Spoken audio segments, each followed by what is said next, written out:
दोस्तों, ये जो शुभ है ना, अपने जो प्यार ऐसे कपल आदि और काव्या, आद्या, इनका जो पवित्र रिश्ता है ना, इस रिश्ते की पूरी तरह चीर-हरण करने पे लगा है। ऑफ़ कोर्स एंड में तो ये पिटेगा, लेकिन तब तक बहुत ज़्यादा डैमेज कर दिया होगा, है ना? तो दोस्तों, आप देख रहे हो आपका अनवर और मैं हूँ आपका अनवर। और जो भी काव्या शो को फ़ॉलो करते हैं, तो प्लीज़ ज़्यादा से ज़्यादा मेरे इस चैनल को सब्सक्राइब कर लो, ताकि हम काव्या शो रिलेटेड बातें कर सकें, कुछ मैं कह सकूँ, कुछ आप कह सको और काव्या से ऐसा कुछ हमें क्या सीखने को मिलता है, उसके बारे में भी थोड़ा-सा रोशनी डाल सकें, है ना? तो सब्सक्राइब कर लो और लाइक शेयर कर देना, है ना? तो दोस्तों जैसे हम लोग अभी एपिसोड्स देख रहे हैं, फॉलो कर रहे हैं, तो जब से शुभ की एंट्री हुई है काव्या शो में, तो शुभ का बस एक ही काम है, यही लगा है कि वो कैसे काव्या और आदि के रिश्तों के बीच में गलतफ़हमी पैदा कर सके, है ना? लेकिन अभी जो ये गलतफ़हमियाँ हैं ना, ये अल्ट्रा प्रो मैक्स होने वाले हैं आदिया के बीच में और ऐसा मुझे क्यों लगता है, चलिए बताता हूँ।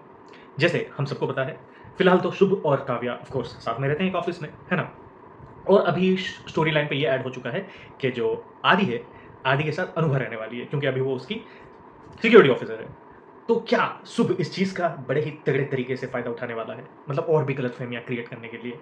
शायद काव्या के कान ऐसे भरेगा कि कुछ तो चल रहा है अनुभा और आदि के बीच में।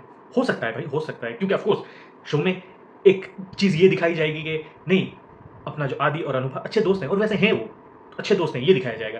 लेकिन ऑफ़ कोर्स एक दूसरा षड्यंत्र अपना शुभ ये रचेगा कि नहीं, ऐसा कुछ इन लोगों के बीच में चल रहा है और काव्या के कान भरेगा, जिससे शायद काव्या और आदि के बीच में और भी बहुत सारे गलतफ़हमियाँ पैदा होंगी। क्योंकि अभी तो वैसे ही कर रहा है वो, जैसे कि कोई भी एक ऐसा न्यूज़ हो, जो कि काव्या को आदि को बताना चाहिए, लेकिन किसी न किसी तरीके से काव्या से पहले आदि तक पहुँचा दे रहा है। फिर ऐसा एक सीन वहाँ पे क्रिएट हो रहा है कि जैसे काव्या आदि से छुपा रही है। अभी तो ये कर रहा है वो, बहुत ही सक्सेसफुली कर रहा है। तो ये भी करने वाला है, मुझे ऐसा लगता है। आपको क्या लगता है? कमेंट करके बताइएगा। क्योंकि अभी जैसे हम लोग देख रहे हैं, वो दोनों एक ऑफ़िस में रहने वाले हैं और ये लोग एक साथ मिल के काम करने वाले हैं। है ना? तो कमेंट करके बताइएगा। और दोस्तों, जैसे मैंने आपको कहा था, काव्या शो से हम लोग ऐसे क्या सीख सकते हैं? चलिए उस पे थोड़ी-सी बात करते हैं। ये आपके रियल लाइफ़ में बहुत ज़रूरी है, तो प्लीज़ गौर से सुनिएगा। आप लोगों ने शुभ और काव्या के बीच में एक कन्वर्सेशंस देखा होगा, जिसमें काव्या अपनी पर्सनल चीज़ें का जो भी अभी काव्या की ज़िंदगी में चल रहा है ना, वो भड़ास शुभ के सामने निकालती है। जैसे वो कहती है कि उसको उसके जो ससुर जी हैं, गिरिराज, उनका चेहरा भी बर्दाश्त नहीं है, उनके सामने उसको रहना बहुत तकलीफ़ हो रही है, वगैरह-वगैरह, सारी चीज़ें बताती है। जबकि काव्या बहुत अच्छी तरह ये जानती है कि शुभ इस चीज़ का फ़ायदा उठा सकता है, लेकिन फिर भी बताती है। ऑफ़ कोर्स ये एक स्क्रिप्टेड शो है, इस शो में हमें ऐसी चीज़ें दिखाई जाएँगी कि पहले एक एक चीज़ गलत करके दिखाई जाएगी, फिर उसको सही करेंगे। लेकिन रियल लाइफ़ में ये बहुत ही महँगा पड़ सकता है, तो इसलिए मैं आपको बता रहा हूँ क्योंकि सिर्फ़ ऐसे शो जो हम लोग देखते हैं ना, सिर्फ़ देखना नहीं है, इससे कुछ चीज़ें हम लोग निकालना भी है, जिसको हम लोग को अपने रियल लाइफ़ में अमल करना चाहिए।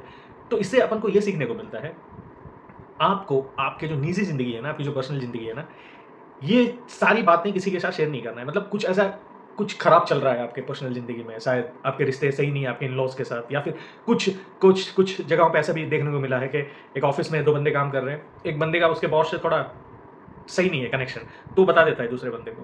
तो वो दूसरा बंदा उस चीज़ का फ़ायदा उठाता है। समझ रहे हो ना? तो ऐसी चीज़ें रियल लाइफ़ में होती है, तो बचें ऐसी बातें किसी को भी मतलब ख़ासकर अगर आपको थोड़ा-सा भी ऐसा अंदाज़ा है कि नहीं ये बंदा मैं अगर कुछ इसको अपने सीक्रेट्स बताऊँगा तो उसका फ़ायदा उठा सकता है, तो वैसे लोगों के सामने तो ख़ासकर बताइए मत क्योंकि हम जनरली जो हम इंसान होते हैं, ऐसा कहा जाता है और ये सच भी है कि अगर दिल दिल का जो भड़ास अगर किसी के सामने उतार दो, तो थोड़ा हल्का-सा फ़ील होता है ना? तो हल्का फ़ील करना है तो करो, लेकिन कोई ऐसा बंदा जो कि आपका कभी फ़ायदा उठाने की ना सोच सके, उस बंदे के साथ बात करो। या फिर सबसे बेटर तो ये है भाई कि आपका जिसके साथ पंगा है, जिसके साथ आपकी नहीं बनती है या फिर कुछ आप दोनों के बीच में सही नहीं बैठ रहा है, तो मैं तो ये बोलता हूँ कि सीधे उसी से बात कर लो, सीधा जाके क्लियर करो और रिश्ते को मज़बूत करो, रिश्ते को मतलब दुरुस्त करो, सेटल करो।